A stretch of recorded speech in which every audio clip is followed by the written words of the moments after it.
Oi, pessoal, boa noite. Quarta-feira, aqui estamos nós, reunidos no nosso encontro semanal. Eu adoro esses encontros de quarta-feira, eu acho, assim, uma delícia. Principalmente porque me leva... vocês sabem que eu amo café, né? Que me leva obrigatoriamente a ver a doutrina todos os dias, o tempo todo, principalmente para estar aqui falando com vocês, né? Porque a gente não pode, nós falamos em nome da doutrina, eu não falo em nome do Zezinho, do Enzinho, não, a gente fala em nome da doutrina. Então, precisamos nos ater aos princípios doutrinários para falar aqui, né?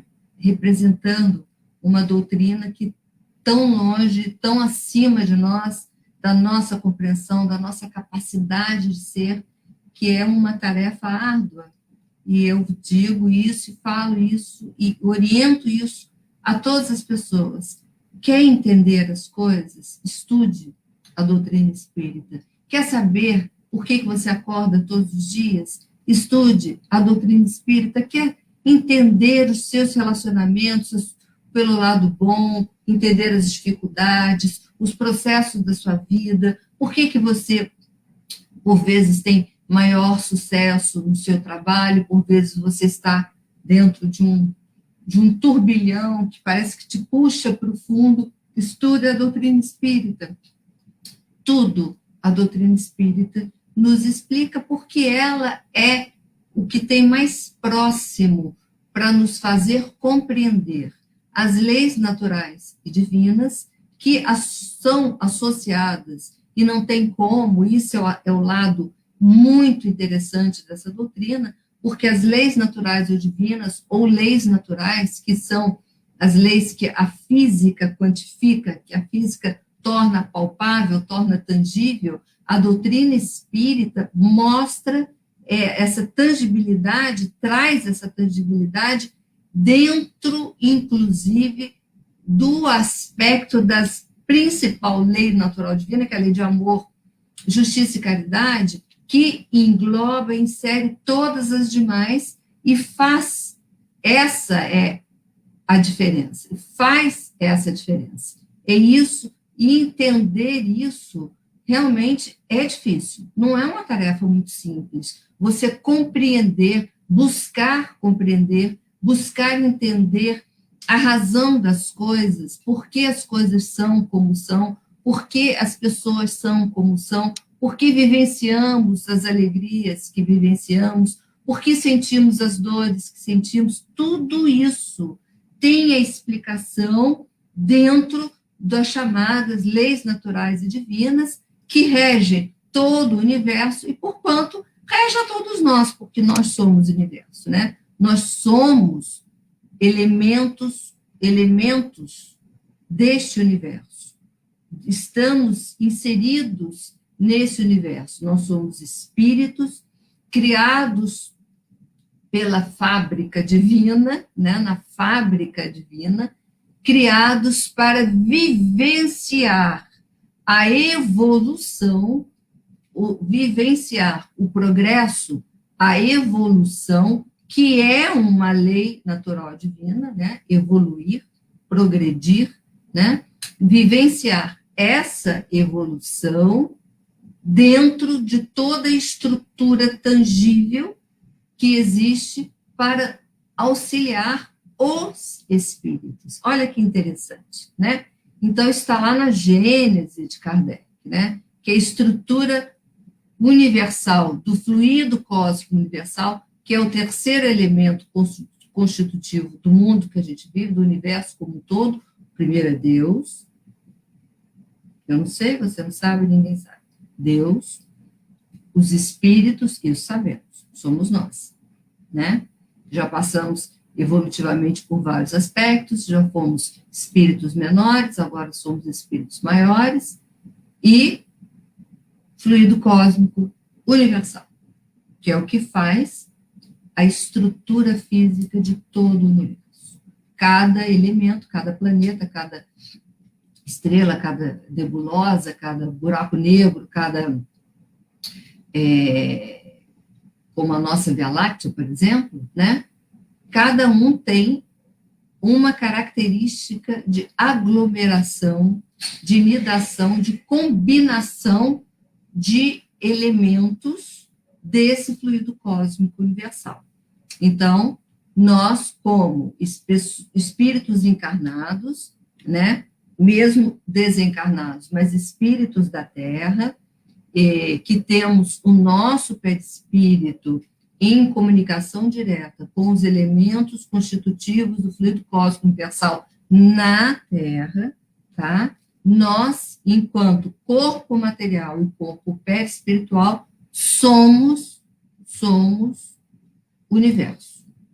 Enquanto espíritos, somos espíritos que usam o universo. Inclusive, o nosso corpo perispiritual e o nosso corpos materiais, no decorrer do nosso processo evolutivo, para galgar a evolução e chegarmos à perfeição relativa, né?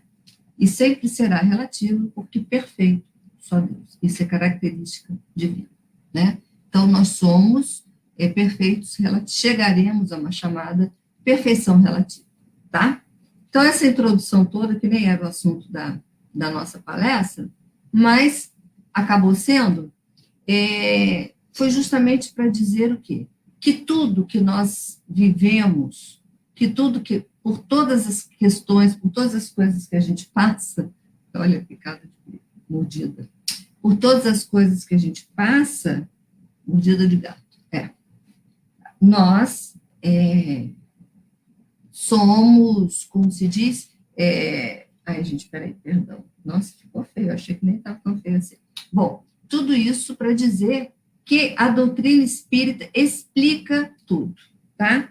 Ela nos coloca numa condição de compreensão daquilo que estamos vivendo no momento. É lógico que ela não pode nos explicar algo que está muito fora do nosso alcance. Por exemplo, nos explicar o que é o grande mundo superior, etc., não dá. A gente nunca foi lá, não sabe como é que é. Mesmo os espíritos mais evoluídos da Terra já tiveram em outros lugares, mas não há acesso a isso, né? Então, isso a gente não tem como explicar. Tem para dizer que existe, que tem um processo natural de evolução para se alcançar, mas não tem como explicar. Mas o mundo que a gente vive hoje, as situações que nós estamos hoje, os nossos sentimentos, os nossos processos, os nossos problemas, as nossas vitórias, as nossas derrotas, as nossas marcas, cicatrizes, dores, alegrias, felicidades, estados de compaixão, de misericórdia, etc., tudo isso a doutrina espírita nos explica hoje, tá? Então, a gente fala isso por quê? Porque é um número sem fim, cada vez maior, que tem o aumento de pessoas que estão transitando naquela linha limite, naquela fronteira limite entre o equilíbrio saudável, ou seja, o equilíbrio da nossa sanidade, aquele equilíbrio onde a gente pode tomar conta da nossa vida, que a gente pode direcionar os nossos processos, aquele momento quando a gente passa o pé para o outro lado, onde a gente perde, inclusive, a capacidade de gerir a nossa própria existência, sendo tomados por esse desequilíbrio que se manifesta de várias formas. Se manifesta pela depressão, se manifesta pelas outras doenças psicológicas, psiquiátricas, não é? Que tem nomes, várias síndromes, e cada vez mais coisas vão se descobrindo, porque o espírito é criativo até para o lado negativo. A criatividade é uma característica, é uma potência do nosso espírito, é uma característica do espírito, e você pode ser criativo positivamente, ou você pode ser criativo negativamente. Então, quando a nossa criatividade fica à mercê do nosso desequilíbrio, ela cria todo quanto é tipo de manifestação e etc., e cada vez mais corre atrás as ciências da mente, da psicologia, da emoção, para buscar entender aonde que esse processo leva, e aí nascem, né, aparecem, descobrem-se, nascem inúmeras doenças classificadas hoje dentro da psicologia e da psiquiatria, e que são as manifestações da criatividade desequilibrada, né? Então, até tudo é a criação do espírito, né? Em nós e no jogo social que nós vivemos. Então, as nossas doenças, o nosso estado de saúde, o nosso estado de doença, de moléstia, são as características que o espírito tem para manipular, mostrar e materializar o que ele está vivenciando, né? Dentro do seu desequilíbrio. E aí ele usa todos os seus processos, todas as suas potências, usa a potência da vontade, usa a potência da raiva, a potência do amor, a potência da dor, a potência do ódio, a potência da vontade, a potência do querer, né? Tudo isso acaba sendo utilizado, né? Porque são características do espírito, e ele usa isso consciente ou inconscientemente no estado saudável ou no estado de desequilíbrio das doenças, né? Então, isso a gente fala porque hoje em dia a quantidade, eu estou querendo ver porque eu estou com 2 gatos enrolados em mim aqui, a quantidade de pessoas que nos procuram, né, através de outras pessoas, trazendo consigo, portando desequilíbrios de diversos matizes, e isso aumentou absurdamente, isso vem sido, inclusive, falado já há muitos anos, e já foi, e tem sido estudo, inclusive, na Organização Mundial de Saúde, a quantidade, a perspectiva de aumento dos desequilíbrios emocionais psíquicos e das suas consequências, né? Das doenças consequentes, inclusive do próprio suicídio. E nós estamos vendo isso de uma forma, assim, imensa, absurdamente ganhando um corpo absurdo num curtíssimo espaço de tempo, ou seja, numa característica de um ano, o aumento disso foi de tal ordem, e não só o aumento como, não é só o aumento quantitativo. Por quê? Porque o quantitativo que antes a pessoa já era desequilibrada, mas não falava, não mostrava, e ainda tinha um certo controle sobre o seu processo, então isso não era visto dessa forma. Então, quando veio uma potência externa que portou-se diante de nós de uma forma muito mais forte nas decisões dos nossos destinos do que nós mesmos, né? Que é o caso, por exemplo, dessa pandemia, essas pessoas, então, externaram, né? Digamos assim, externaram esses processos. Então, isso entra no quantitativo. Ele aumentou de 3 para 10. Tudo bem, isso é um quantitativo, tá? Mas também no aumento daquelas pessoas, de pessoas que não transitavam nessa linha, tá? Que não transitavam nessa linha e que conseguiam ter relativo equilíbrio nos processos da sua vida, ou seja, a maioria dos seres humanos, tá? Que não estão na linha limite, da linha fronteira, mas que tem aspectos do seu dia a dia, do seu processo, que o pé vai lá, e que passaram a se colocar desse outro lado com malicuia, com os 2 pés e com tudo, não suportando, tá? Se sentir, então, se perceber, então, incapazes de lidar com situações onde foge o controle do seu controle sobre as coisas. Então, visto isso, a observação que se tem é que grande parte desses desequilíbrios que se manifestaram nesse último ano nas pessoas de forma bastante ostensiva tem na causa-razão, inserido na sua causa-razão, né,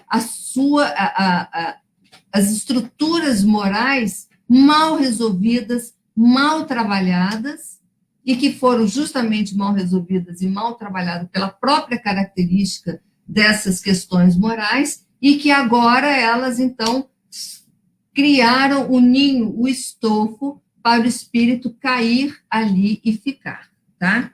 Estamos falando de quê, exatamente? Nós estamos falando, primeiro e antes de qualquer coisa e antes de tudo, do orgulho, né? O orgulho, que é um desvio, né, da nossa, da ética, da moral, etc., do espírito, né? É um vício que o espírito criou, desenvolveu em momentos do seu processo evolutivo que foi necessário. Houve momentos dentro da evolução humana que foi necessário o orgulho para dar conta de sustentar comunidades, sociedades, civilizações, o egoísmo para dar conta de sustentar os seres dentro dos meios, dentro das suas estruturas, mas há 2000 anos, quando Cristo alertou para isso, ele já estava começando a preparar um caminho para o espírito humano, no sentido de que espírito humano, esse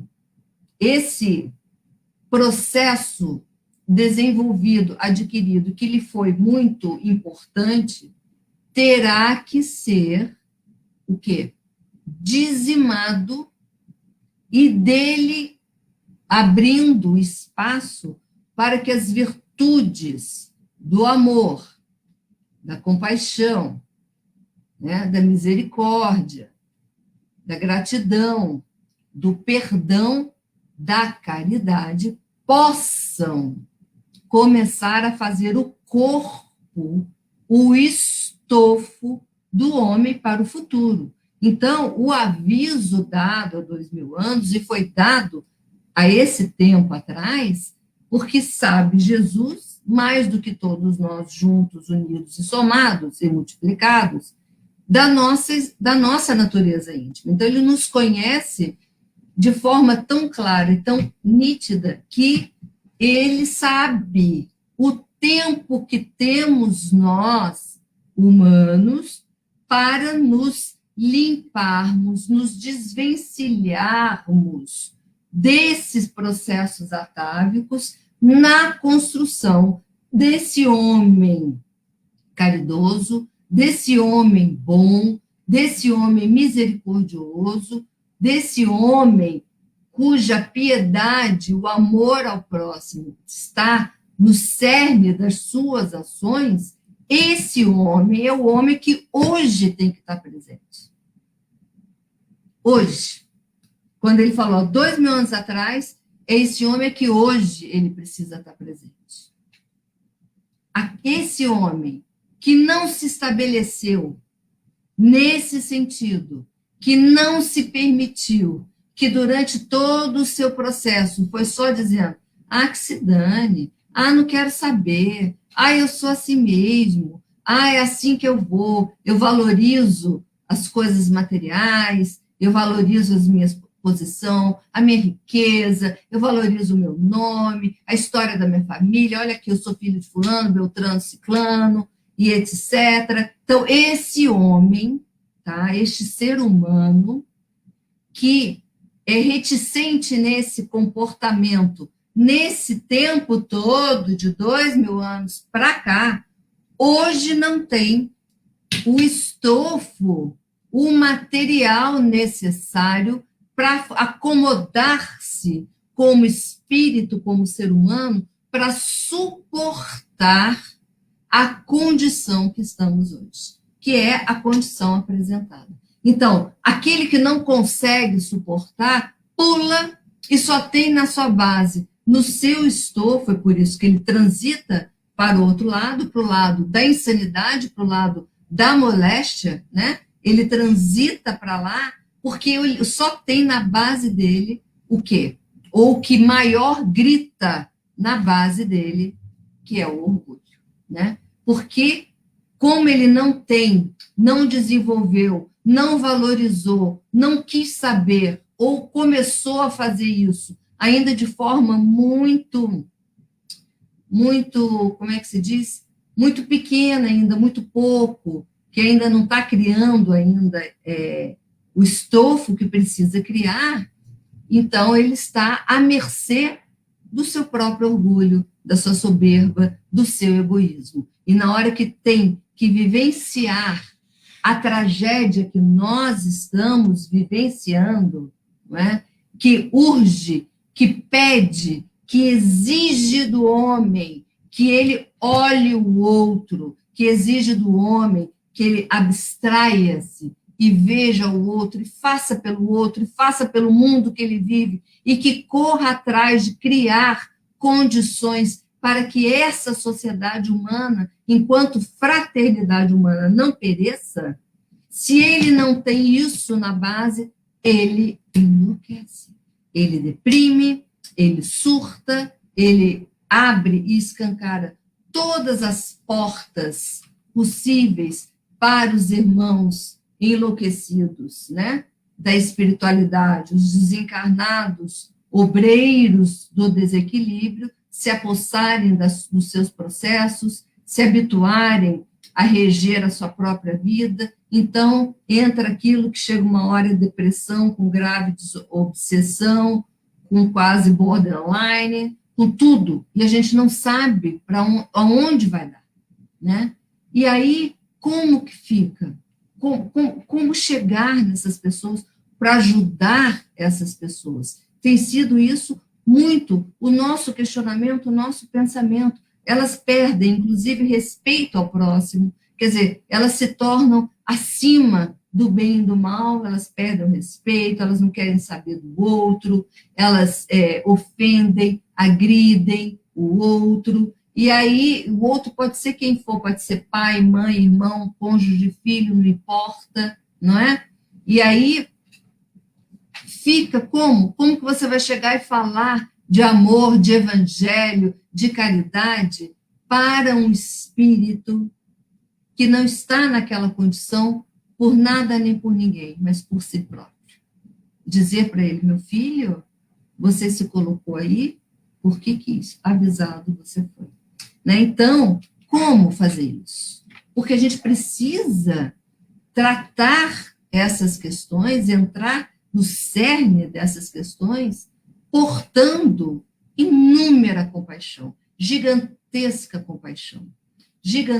misericórdia, porque são pessoas que estão no fundo de tudo, e elas sabem que elas estão lá, e elas sabem que a causa está nelas. Por mais que elas projetem isso para a pandemia, e se não fosse a pandemia seria uma outra coisa, por mais que elas projetem, ou então, como a grande maioria, principalmente os espíritas, gostam de fazer, aí isso é culpa do obsessor, né? Esquece que quem abre a porta para o obsessor é o próprio espírito. O obsessor não entra em você a trancos e barrancos, dando tapa na cara e entra. Não, a pessoa abre, né? Ela abre pelo pensamento, pelo comportamento, pelos seus vícios morais, ela dá abertura, ela abre a porta. E os obsessores, então, se sentem bem gratificados, né? Adoram. Então, como? Porque elas sabem que ali está. E na maioria das vezes, essas pessoas se vitimizam, né? Então, elas se colocam no lugar de vítimas. E para a vítima, qualquer um que está em volta é algoz. Qualquer um que está em volta, seja quem for, que está ali ajudando, buscando, indo, levando elementos, estendendo a mão, é um algoz. E é por isso que a grande maioria se volta contra a família, se volta contra as casas espíritas que ajudam, se volta contra o mundo, porque tudo e todos são algozes, porque eles são a vítima por excelência, a vítima por natureza. E aí você está enfrentando, então, a guerra, que não adianta, não tem discurso lógico, não tem argumentação lógica, é a guerra do quê? Do bem, daquele que ajuda, que é o que vai com a compaixão, com a misericórdia, com a caridade, contra o mal, que é o orgulho, a vaidade, o egoísmo, carregando esse desequilíbrio todo, além dos processos obsessórios, carregando isso tudo que vai com unhas, garras e dentes e toda a força que tem em cima dos outros, porque todos os outros são seus algozes, porque há necessidade de ser a vítima, que isso faz parte do orgulho. Eu não posso estar errado, então eu estou sofrendo alguma coisa, alguém está fazendo alguma coisa comigo, então é sempre o outro que faz, né? Porque o orgulho não admite que ele seja o autor de todo o problema. Até porque as pessoas, quando têm os seus átomos de consciência dentro desses processos, durante os tratamentos que são feitos, elas observam perfeitamente bem a condição em que estão. E elas sabem que são vistas pela sociedade, pela própria família, pelos amigos, como uma coitada. Ai, olha a situação infeliz daquela pessoa. E o orgulho recente, o orgulho não quer isso, né? Ele não quer nada disso. O orgulho quer mandar e desmandar. Só que ele não tem condição de mandar e desmandar naquilo que não cabe, que é o mundo que ele vive. E aí, diante do quadro que nós estamos inseridos, né, que para nós é uma guerra, é como se nós estivéssemos, fôssemos soldados numa guerra, é isso que a gente mais ou menos vê, soldados numa guerra que não tem prazo para acabar, ninguém sabe que dia que isso vai acabar, quando que vai acabar. Então, todo dia à noite, nós nos recolhemos ao sono, nós estamos nos recolhendo à nossa trincheira para dormir, alimentar, para ir para a guerra no dia seguinte, né? Então, assim, o que está passando na cabeça das pessoas é o que passa num soldado quando ele está num campo de batalha, quando ele recebe o aviso, pelotão tal, entra agora e vai, todos eles que entram e vão não sabem se voltarão. Então, é essa sensação que o homem está, não sabe se vai vencer aquele dia, não sabe se vai vencer aquela semana, não sabe se vai vencer, quiçá, aquele mês. Então, as pessoas que não conseguiram abstrair-se e gerar condições através dessas virtudes, da virtude do amor ao próximo, amor por si mesmo, amor por todos que estão com você, amor pelo mundo, pela terra viva, pela terra mãe, né? Se não consegue ter compaixão, se não faz um link emocional, não é? Com a dor alheia, não é isso? Se a compaixão não se estabelece, se você não faz esse link emocional com a dor alheia, porque todo dia, hoje o Luiz falou uma coisa interessantíssima, assim, as redes sociais viraram obituários, e é uma verdade, não tem um momento que você não abra uma rede social, seja no seu WhatsApp, no seu Face, no Twitter, no Insta, etc., que está lá, morreu, fulano morreu. E isso vai enfraquecendo emocionalmente aqueles, primeiro, que não têm a compreensão do momento em que estão, né? Porque não sabem, nunca se ligaram, nunca se importaram com isso, e o que nos gera uma grande pena, porque a doutrina espírita poderia estar ajudando muito as pessoas, de modo geral, nessa compreensão, né? E acaba que as pessoas, na descompreensão dos processos, não conseguem nem trazer para si as vibrações que são necessárias, porque até mesmo as preces são lamúrias, as preces são petitórios lamuriosos, não é a prece para o amor, e que emana energia do amor, energia da compaixão, da fé, da esperança, não, é a prece que emana a dor, que só emana lamúria, e essa prece a gente não pode nem usar, e aí, cada vez mais está ficando difícil o acesso para o trabalho dos benfeitores diante da humanidade. Então, é uma pena que a doutrina espírita não tenha atingido um número maior de pessoas nesse momento, para que nesse momento elas pudessem estar mais consoladas, porque o objetivo da doutrina é o Cristo Consolador, né? Então, ela veio para consolar. Mas nós vamos fazendo o que está dentro do nosso alcance. Nós vamos divulgando, falando, atendendo, buscando explicar quando dá, quando não dá, abraçamos virtualmente hoje em dia, porque até o abraço também ficou difícil, então tudo tem que ser virtual, né? Abraçar virtualmente, emanar através de conversas nos canais que a gente possa atender as pessoas. Por isso que a gente fala dos nossos tratamentos, façam os tratamentos, e além dos tratamentos dos dias que nós temos, convido a todos que possam. Na terça-feira, 8 da noite, nós fazemos o tratamento das obsessões. Estamos fazendo também via remoto, e é um grande grupo de preces. Então, eu peço àqueles que quiserem, 8 horas da noite, até umas 9, 9h30, mais ou menos, porque é pessoa a pessoa, nome por nome, é um trabalho longo, mas muito gratificante, que se unam em pensamento e vibrações, fortaleçam as preces, fortaleçam as vibrações de amor e de caridade, porque é isso que o planeta precisa. Somente isso ajudará essas pessoas.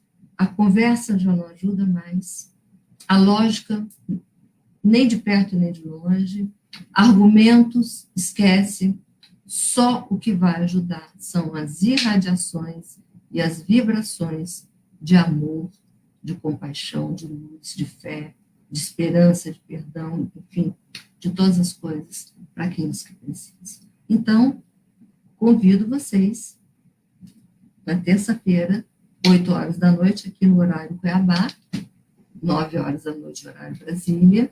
Então, quando acabarem os tratamentos, juntos. E aqueles que estão no tratamento, façam o seu recolhimento de 8, 8h30, e daí à frente mantenham-se onde estão, entrem em prece e entrem junto conosco nessas irradiações, nessas vibrações, para que a gente possa ajudar, não é? Porque todos nós precisamos ir à frente e ir para esse futuro que nos aguarda fortalecidos, amparados, atendidos, para que a gente não se perca, para que a gente possa, de fato, ver essa vitória. E a vitória não é uma vitória material, vai tudo voltar a funcionar, vai tudo ser isso, aquilo, aquilo outro, não. É a vitória moral, é a vitória do espírito, é a vitória do ser humano, a vitória da humanidade. Que Jesus nos ampare, nos ilumine, nos abençoe. Desculpa o atraso de hoje, uma questão técnica aqui no meu computador, mas estamos aqui, estaremos sempre, e peço a todos vocês que se unam em prece conosco, todos, se puderem, todos os nossos dias de tratamento, às 8 da noite, os dias que vocês puderem, principalmente no tratamento da terça-feira, que se refere às questões psíquicas, emocionais e espirituais. Que Jesus nos ampare, nos ilumine, nos abençoe hoje sempre, com a graça de Deus, com a graça de Jesus. Vamos fazer a nossa prece para encerrarmos o nosso encontro fraterno da noite de hoje.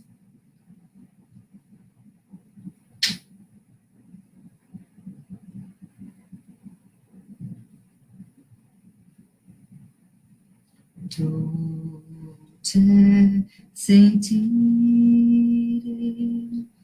come nel mio cuore ora umilmente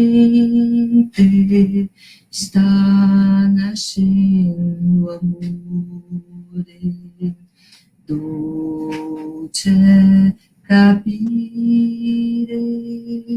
che non soy più solo, ma che sou parte de uma imensa vida que generosa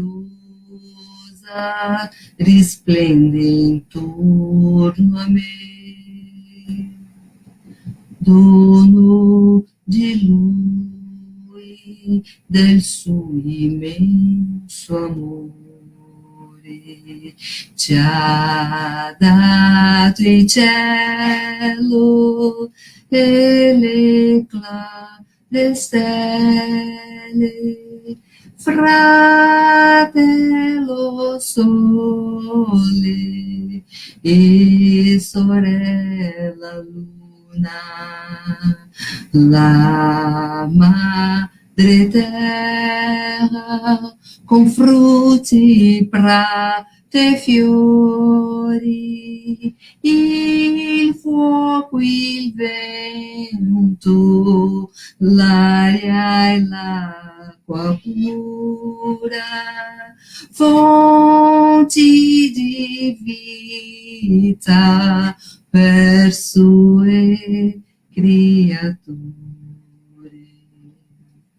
dono di lui, del suo immenso amore, dono di lui, per suo immenso amore. Boa noite, amores. Até quarta-feira. Paz, saúde, força, fé, esperança. Que todos os dias sempre há de ser melhor. Porque melhores estamos. E mais evoluídos somos, porquanto mais perto de Jesus estamos. Beijos. Boa noite a todos. Paz, amor, alegria.